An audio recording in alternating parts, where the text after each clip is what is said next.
And now, ladies and gentlemen, Michael McDonald.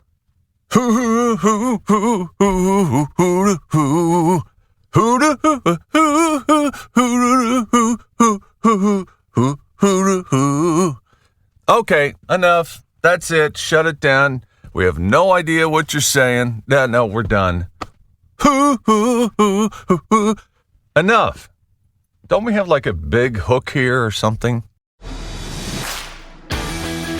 Want to learn from those that are taking their lives, their businesses, and their passions to the next level? Best-selling author of Master the Art of Connecting and professional speaker Lou Diamond is here to connect you to some of the most inspiring and amazing people on the planet. Get ready to thrive loud with Lou Diamond.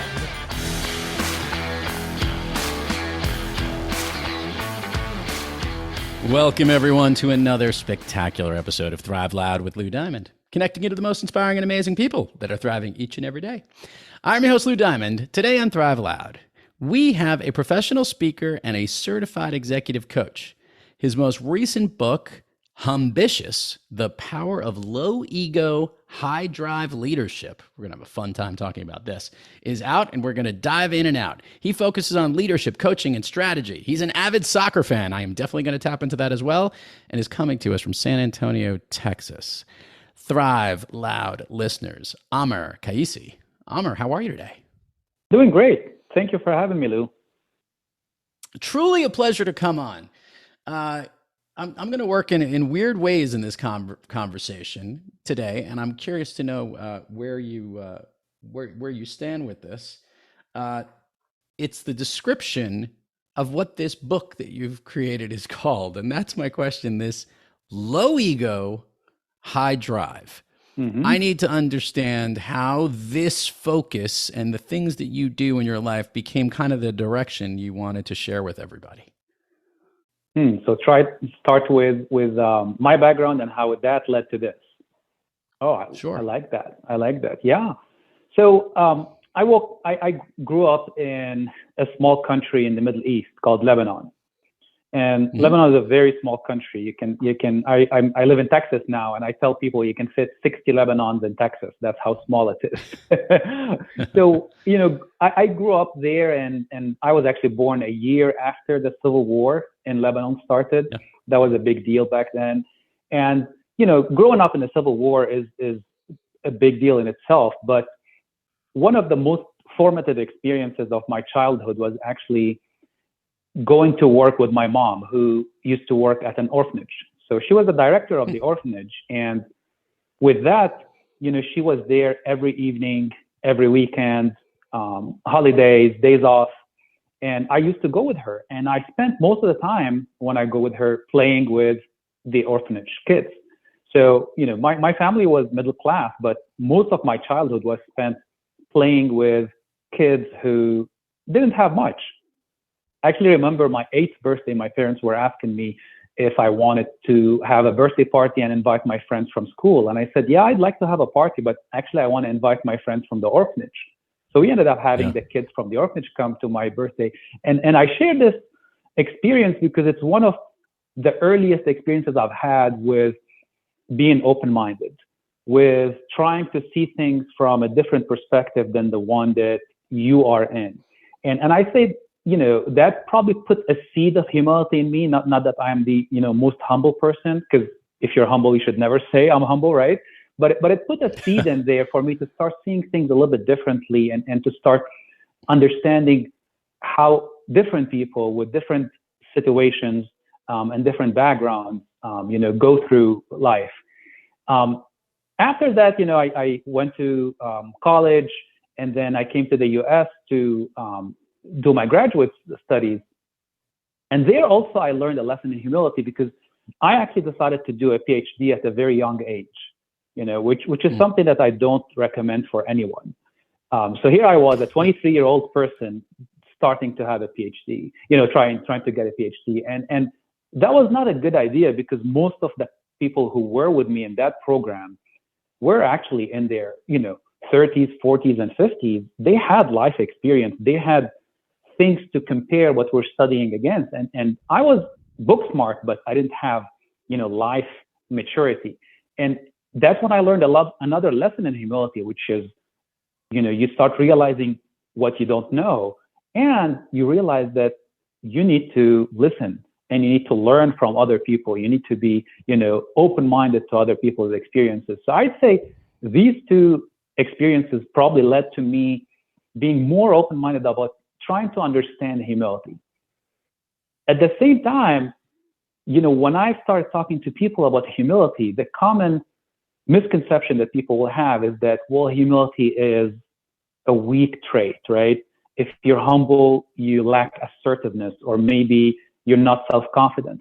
And that's why I started studying more, well, how can we bring this very valuable trait for humility and then combine it with another trait, which is ambition, which allows us to believe in ourselves, right? Which allows us to speak up, which allows us to set audacious goals and then executing them. So that's how these two ideas came together. And then I wrote Humbitious, which, as you explained, really focuses on how leaders can combine low ego and high drive.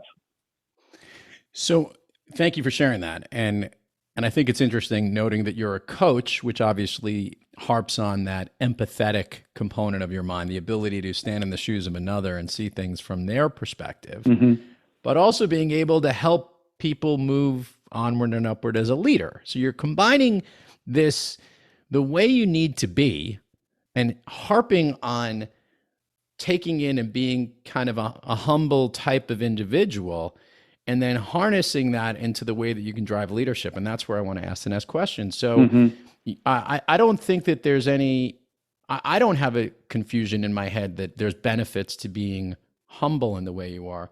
But what are some of maybe the superpowers you can list about that makes somebody a great leader? Yeah. When we think about humility and what is it all about within the context of leadership, it helps to go back to the origin of the word humility. So if you track it back to the Latin roots, the origin of the word is actually humus, Humus. Not to be confused with hummus, right? The dip. That's which is very good tasting, and I know that Lebanese hummus is excellent. There you go. We're on the same page. So humus is close to the ground or close to the earth. That's how the Romans used that word. So when we bring that to the context of leadership, we start understanding more and more how a humble leader behaves. A humble leader is someone who is close to the ground, which means someone who doesn't sit in their, corner office, but rather someone who's out there with the team, working with them, understanding their concerns, trying to be open-minded to their ideas, trying to get input from them. There's a story about Jim Senegal, who was the co-founder and CEO of Costco. And you're probably familiar with him, but many of the listeners probably haven't heard of Jim Senegal because he wasn't the kind of famous CEO that we're familiar with, right? But he was the co-founder and CEO of Costco, so he was a big deal. But the story about him goes is that most days he was not in his office, but rather he would catch a plane and go visit a different Costco store. And he would just show up just like that with a name tag that said Jim, and he will go and start talking with the employees at the Costco store and ask them questions and try to understand what are their needs, what do they like about working at Costco, and then he will talk to customers in the same fashion and ask them questions. Why do you shop here? Why don't you shop at Sam's Club, for example? And then he will bring back all of that information to his executive team at the end of the week, and that's how they made decisions. So that's what we're talking about with humble leadership, is not thinking that you are the smartest person and that you have all the answers, but involving others. I always like the Jim Senegal example because I know that he would go to a store and he would have things moved around. You should put this in this location. You can come up with this idea. What do you think about that? Getting very hands-on. So here's the question. I think we get how someone who isn't necessarily so egocentric can be a very valuable leader from this very grounded approach, and understanding the common needs of what needs to be done can aspire you to really have a good way of being a leader. Here's the challenge. We know many leaders are, I would say, in the way you'd use the term, have a high ego or are very ego focused. Right. How do you help those folks see the value of being ambitious when for so long they've been maybe so focused on themselves instead of others? That is a great question. And it's a question that comes up in this conversation because, here we are trying to convince people that being humble is better, but the listeners sure will have in their mind some examples of leaders who are not that humble, but who probably have achieved some success, right? We all have examples in our mind. So the question is, well, what does the research say, right? So I'm a university professor, and whenever there are these kind of questions, I like to go back and look at the data and see what the data tells us. So the data is actually very interesting because it shows that people who have big egos tend to be chosen more into leadership positions. So they get to be promoted more. Or let's say you and I are interviewing a couple of applicants, right? One of them is humble and the other one is more, egocentric, narcissistic, etc. Most likely we're going to choose the egocentric, narcissistic one because they're outgoing, they're charming, they're charismatic. So the research tells us they tend to be chosen more for leadership positions. However, once in leadership positions, they don't achieve long-term success. They might come in and do a quick turnaround for 3 months and then go to another place. Yeah, that might happen. But if you really want long-term success, then you have to go with the humble leader because the research shows that the egocentric ones are bad managers, not good team players. It's all about me. They're takers or they're not givers. So there's a difference between leadership emergence and leadership effectiveness, right? They emerge more, but they're not effective in the long run, which reminds me of a very interesting management theory called the chocolate cake model. So we can share a little bit about the chocolate cake model, which pretty much says. Please do. I mean, I'm a big fan of chocolate cake, there so you I want go. to hear the model. You're intrigued now. So imagine if I bring you a whole chocolate cake, Lou, and I say, you need to eat this chocolate cake, the whole thing, in the next hour or so, okay? Now, the first few bites, you're enjoying it. You're loving it. It's the richness of the texture and the moisture and all of that. So you're really having a good time. The same applies to dealing with an egocentric or a narcissist. The first few interactions that you have with them are great because, again, as we said, they're charming, they're interesting, they're exciting. However, as you're eating more and more of that chocolate cake, and now you're down to your fourth or fifth slice, you are not enjoying it anymore. You're starting to get nauseous. The same applies to dealing with someone with a big ego or a narcissist. The more you work with them, you're not enjoying the relationship anymore, especially if you work for them, right? Especially if you report to them. So, overall, to summarize that research, yes, they may emerge as leaders, but they're not effective leaders in the long run. Okay, so I'm going to add one caveat to this because I'm curious, mostly because I want to keep the chocolate cake analogy going here. How can those who work for someone that isn't being ambitious, that's a little bit trying to dive into their high ego, how can they help their leaders embrace the power of being ambitious and take on that low ego? What's something that people who work for those people help the leaders see so that they can almost manage up and be most effective? Sure. First thing they can do, obviously, is buy them a copy of Humbitious. That will be the first thing, right? Nicely played. Well done. Yeah. All joking aside, I would say, we're talking about this boss who is not showing those ambitious traits. I say 95% of these people can change, right? And you alluded to that earlier on. What they can change through coaching, for example. That's one path through which they can coach, by gaining self-awareness, by realizing how others perceive them. However, there are probably about 5% of those people who will never change, no matter what you do. These are the hardcore narcissists. And for those people, it's all about me and it's never going to change. So I'd say if you happen to be working with one of those who probably will never change, if you need the job, you obviously have to stick with it. But you got to protect yourself. You got to feed yourself outside. You're going to put yourself in the mindset that I'm going to have to deal with this person for whatever, next year, next 2 years. And while doing that, I'm not going to play a victim, and I'm not going to try to change them because they're not going to change. However, if they're in that larger category of people who can change, then I'd say self-awareness is a big start, right? Starting to reflect a little bit, but also start to get feedback from others to see how others are perceiving you. Great segue. And I was going to ask this question. As a coach, have you helped to uncover some of the people that you help coach, some of those leaders, when they're not embracing ambition? I'm loving that. Have you been able to, and that almost that moment of self-realization that there's more power in the low ego component of what they do versus keeping it to themselves? Have you seen those breakthroughs or those moments with some of the clients you've worked with? Yeah, absolutely. And I'll mention the example of one young leader that I talk about in the book. And in the book, I call him Jared. That's not his real name, but Jared was one of those young leaders who is very intelligent, very capable.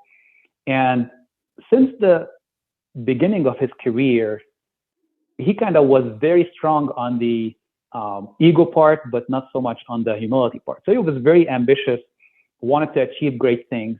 And he started getting promoted more and more into leadership positions until he got in a position of a COO of a hospital. And that's when his boss, the CEO, reached out to me and said, Jared needs some coaching because so far it's been all me. And he has achieved some success, but we think of him as a long-term leader of this organization, and he needs a dose of humility. One of the first things that we did with Jared was an emotional intelligence assessment and then a 360-degree feedback, right? So first, he had to, evaluate himself on various aspects of emotional intelligence, which is the internal self-reflection part. But then he also needed some external feedback. And his 360-degree feedback showed clearly that while people respected his intellect and his drive, he was not someone who listened. He was someone who constantly interrupted people in meetings. He started his staff meetings with a long monologue, and only after, 30 or 40 minutes, he will say, does anyone have any questions? And then he moves on to the next one. So he started getting more and more of that external feedback and start building self-awareness. And the interesting thing about it is one of the things that he said to me, he said, this is the first time in my life that someone has told me this. Like this, I was not aware of the fact that I am coming across as this abrasive, aggressive leader. So, to answer your question, yes, people can learn this, but they need help in order to get and gain that self-awareness. I want to spin this to you, Amer. As it relates to the way you think you are as a leader. You have your own practice, your own business, you're a speaker. How much of Humbitious is inside of you? You gave a great description, obviously, of the person that you are in understanding empathy and appreciation of those around you, and maybe being a little bit more humbled from your unique experience as a human. As you were writing Humbitious, how much of it was coming out that you realized a lot of this was me? I would say that as I was writing the book, it's not that I felt, yeah, that's me, definitely I'm ambitious, but rather I felt, oh, wow, I need this as much as anyone else needs it. This advice that I'm giving to leaders, I need it for myself too.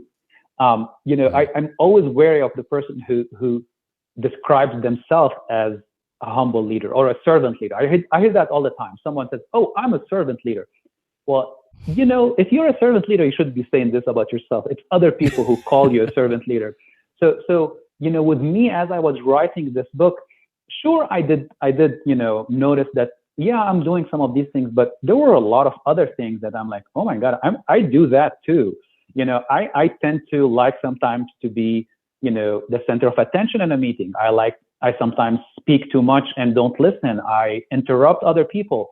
So in that way, humility, I think, remains one of those hardest things for me as well to work on. And, this reminds me of Ben Franklin. So Ben Franklin, he had his set of 12 values that he worked on all the time, right? And, these included things such as, being disciplined and punctuality and stuff like that.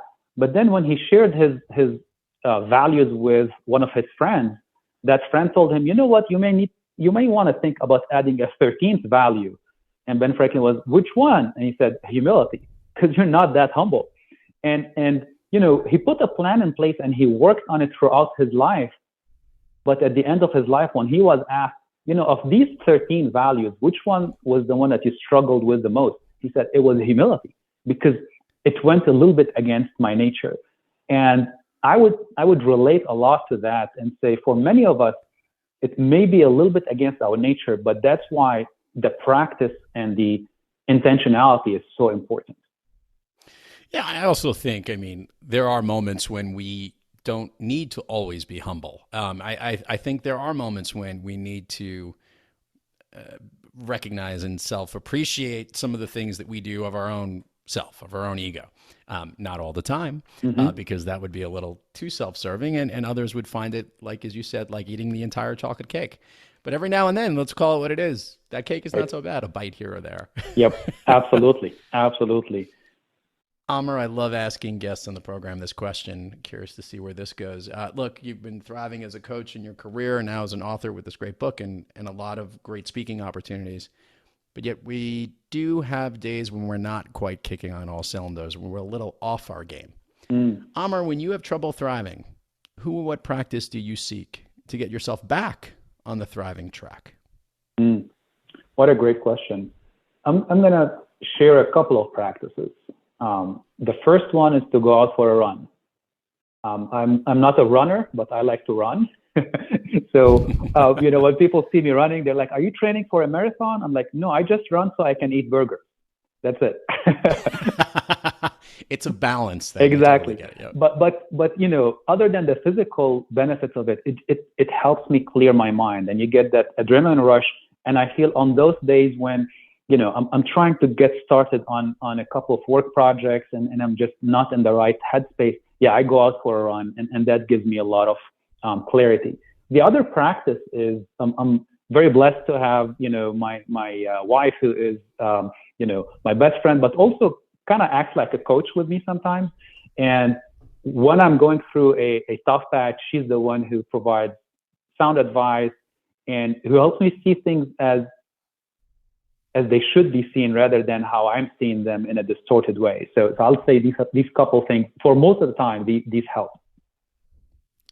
I like it. Let's do the admin part of the show, Amer. Share with the listeners all the places people can find you, websites, URLs, where they can get Humbitious. We'll put it in the show notes, but it gets more engagement when they hear it from you. Yeah, thanks for that. So for the book, it's humbitiousbook.com. It's one word, humbitiousbook.com. And to engage with me, I am mostly on LinkedIn under my name, first name Amer, last name Kaissi on LinkedIn. Excellent. Yeah, before I go down Fun Street, have you tried to trademark or lock up that word Humbitious, because it's such a good one? I would do it if it was my own, but it's not my own. So I've borrowed it from, and this is an interesting story. So this word started with IBM. There was a director at IBM who started a summer internship for young people, and she wanted them to be ambitious, but not to be so full of themselves. So she came up with this word Humbitious, and this is where I've learned about it. So yeah, if it was mine, I would definitely copyright it. I love words like that just hit it and are not necessarily unique to everything. Okay. Amer, you ready to go down Fun Street with me here? 100%. Let's go.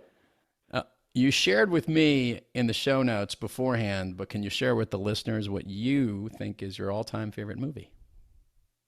All-time favorite movie, I'm going to go with this Italian movie called Cinema Paradiso. Yeah, we've had this one on the program before, but why does that movie connect so much with you? It's a movie about, this little boy who loves movies and goes to the theater in his small town and then moves out and then comes back. So in a way, I see myself a little bit in that, as someone who left his country and now, every now and then goes back and sees how the country is. So I relate to it on that level, but on many other levels. It's just an awesome movie. And you like the Italian version, I imagine, versus the... Yes, I do have an affinity for all things Italian. I would... Including like a chocolate torte. I'm sure we'll get there. All right. Yep. So let's do this. We're going to do the speed round of Fun Street, Amer. I'm going to say something I want. The first thing that comes to your mind. These are things that lift you up. They motivate you. They make you feel good. Basically, they make you thrive. Mm-hmm. Ready? Ready. Okay. Of late, a song that you love to listen to or one that pumps you up. Wow, this is embarrassing, but I like 90s hip hop music.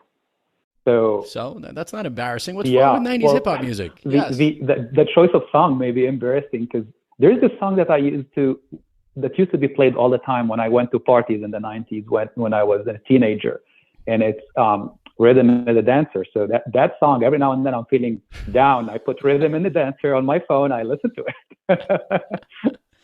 My production team just got real excited. Okay. Yeah. A favorite food that's not a dessert. A favorite food that is not a dessert. I'm going to have to go to my mom's cooking. So this is a traditional Lebanese meal that is made out of cabbage leaves that are stuffed with meat and rice. And oh, nice. A lot of great spices and garlic and stuff like that. So that is definitely one of my favorites. Amer, I have a lot of Syrian heritage in my bloodstream, so I'm very familiar with some of the avenues that those two can go either way. Yep, lots of overlap. Dessert. Yeah. So what's your favorite dessert? Favorite dessert, let's go back to the Italians and go with a tiramisu. Tiramisu, okay. An activity you wish you did more of? Reading, although I do read a lot, but I wish I had even more time to read for fun. So, nature of my work as professor and author, you read a lot, otherwise you can't write. But I wish I had more time to read, not just for work and on leadership and business issues, but just for fun. An activity you wish you did less of?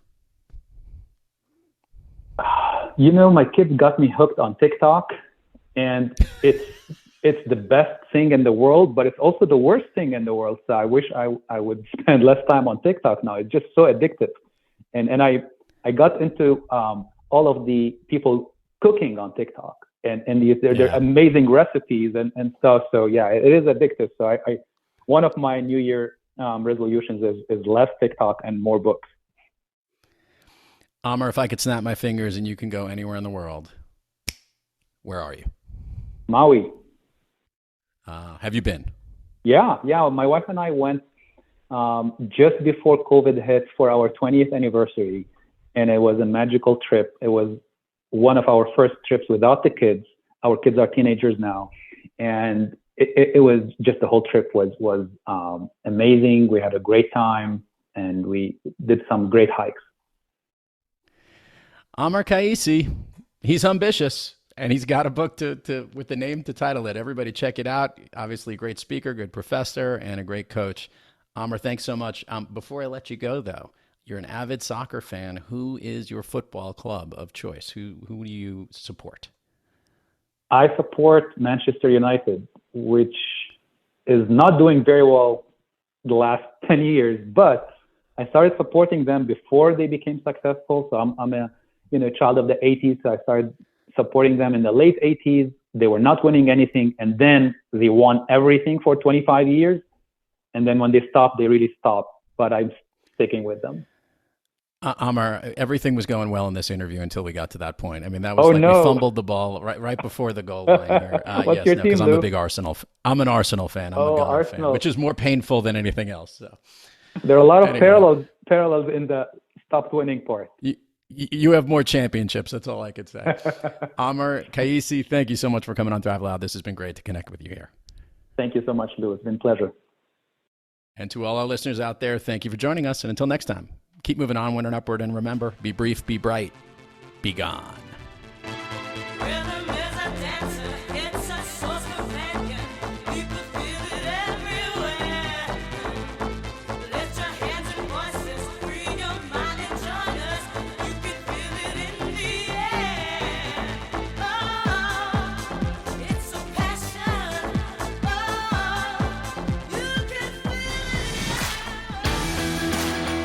You've been listening to Thrive Loud with your host, Lou Diamond. Check us out on the web at thriveloud.com and follow us on Instagram, LinkedIn, Twitter, and Facebook at Thrive Loud. And check us out on the Good Pods app at Thrive Loud, where you can follow, listen, and connect directly to Lou and all of the Thrive Loud episodes. Thanks for listening.